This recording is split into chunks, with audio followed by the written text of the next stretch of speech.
సముద్రం చూడటం కోసమే సీ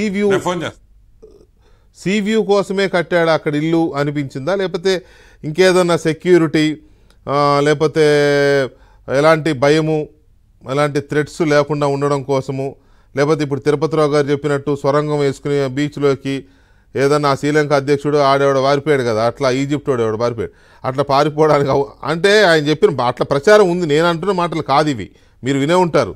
సో వీటిలో ఏది అనిపించింది మీకు? సార్ నాకు తెలిసి అంటే ఒక సామాన్యుడు ఎవరు కూడా వాళ్ళ మెంటాలిటీలో అంటే ఊహగా కూడా నాకు ఒక మధ్య తరగతి వ్యక్తి కానివ్వండి, లేదు నిజంగా రాజకీయ నాయకుడు కానివ్వండి, వాళ్ళ ఊహగా కూడా అన్నట్టు లోపల బిల్డింగ్ అయితే ఉంది సార్. నాకు తెలిసి అంటే నేను రోజా గారి మాటల్లోనూ లేదు మన గుడివాడ అమర్నాథ్ గారి మాటలోనూ విన్నది ఏంటంటే, వెంకటేశ్వర స్వామి కొండపైన లేడా, దేవుళ్ళందరూ కూడా కొండపైనే కదా ఉండేది.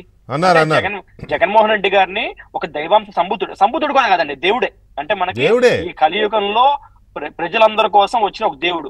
వెంకటేశ్వర స్వామి మాత్రమే కొండపైన ఉండాలా, లేదు మీకు వేరే దేవుళ్ళందరూ కొండపైనే ఉండాలా? జగన్మోహన్ రెడ్డి గారు ఎందుకు దేవుడు కొండపైన ఉండకూడదు, పేదలకు ఇంత మంచి చేస్తారని చెప్పి అన్నారు సార్.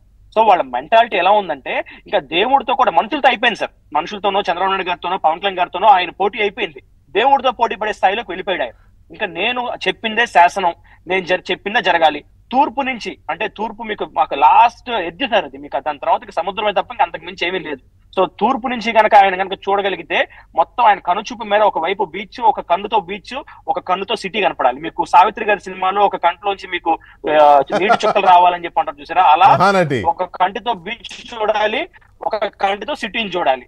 సో మరి అది భారతి గారి కోరిక లేదు జగన్మోహన్ రెడ్డి గారి కోరిక మాకు తెలియదు, కానీ మరి ఆ ఒకే చూపుతో అంటే ఒక వ్యక్తి రెండు యాంగిల్స్ చూడగలిగితే మరి ఆ వ్యూ కోసమా లేదు ఆయన దేవుడిగా భావించడం మాకైతే అర్థం కావట్లేదు సార్. ఎందుకంటే కొత్త పార్లమెంట్ భవనం కూడా టాటా ప్రాజెక్ట్స్ వాళ్ళు 862 కోట్ల రూపాయలు దక్కించుకున్నారు సార్. కొత్త పార్లమెంట్ భవనం మన దేశ ప్రజలందరినీ పాలించడానికి పార్లమెంట్ భవనం ఢిల్లీలో.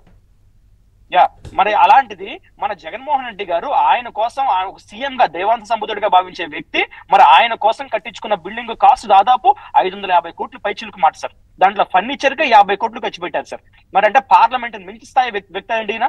నిత్యానంద గారు నేను నవ్వుకున్నాను సార్. అంటే నిత్యానంద గారు ఇక్కడి నుంచి వెళ్ళిపోయి ఒక సపరేట్ దేశాన్ని ఆయన స్థాపించుకుని సపరేట్ కరెన్సీని ఆయన స్థాపించుకుంటే నాకు నవ్వొచ్చింది, మనుషులు ఇలా కూడా ఉంటారని చెప్పని. కానీ రిషికొండ చూసాక నాకు అనిపించింది సార్, నిత్యానంద గారు అక్కడే కాదు మన దగ్గర కూడా ఉన్నారు, కాకపోతే మనం తెలుసుకోలేకపోయామని చెప్పి. నిత్యానంద అనేవాడు చాలా బెటర్ ఏమో, వాడు కరెన్సీ అది పెట్టుకుని వేరే ప్రజలను ఏమైనా చీట్ చేయకుండా పోయి అక్కడ బతుకుతున్నాడు.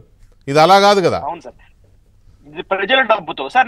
నా రిక్వెస్ట్ ఒకటే సార్, లోపల బ్యానర్లు ప్రతి చోట కూడా ఇది మీ డబ్బే అని చెప్పి స్టిక్కర్లు పెట్టి ఎవరైతే లబ్ధిదారులు ఉన్నారో, సెంటు భూమి నుంచి లబ్ధిదారులు ఉన్నారో, ఎవరైతే సెంటు భూములు వాళ్ళు ఇల్లు కట్టుకున్నారో వాళ్ళని మొదటి విడతగా తీసుకెళ్లి చూపించితే గనక పెద్దలు నా ఎస్సీలు నా బీసీలు అని చెప్పిన వ్యక్తి ఎలాంటి ఇళ్లలో ఉంటున్నాడు, వాళ్ళకి ఎలాంటి ఇల్లు ఇచ్చాడో అర్థమవుతుందండి. ఎందుకంటే జగన్మోహన్ రెడ్డి అనే వ్యక్తి ఇంకా తరాల పాటు అసలు ఈ వ్యక్తి అనేది ఇంకొకసారి రాష్ట్రంలో పాలన జరగకూడదు సార్.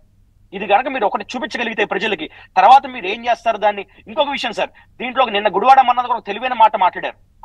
ముగ్గురు ఐఏఎస్ అధికారులు ప్రతిపాదిస్తేనే దీంట్లో జగన్మోహన్ రెడ్డి గారు వెళ్ళడానికి ఒప్పుకున్నారని చెప్పి అంటారు.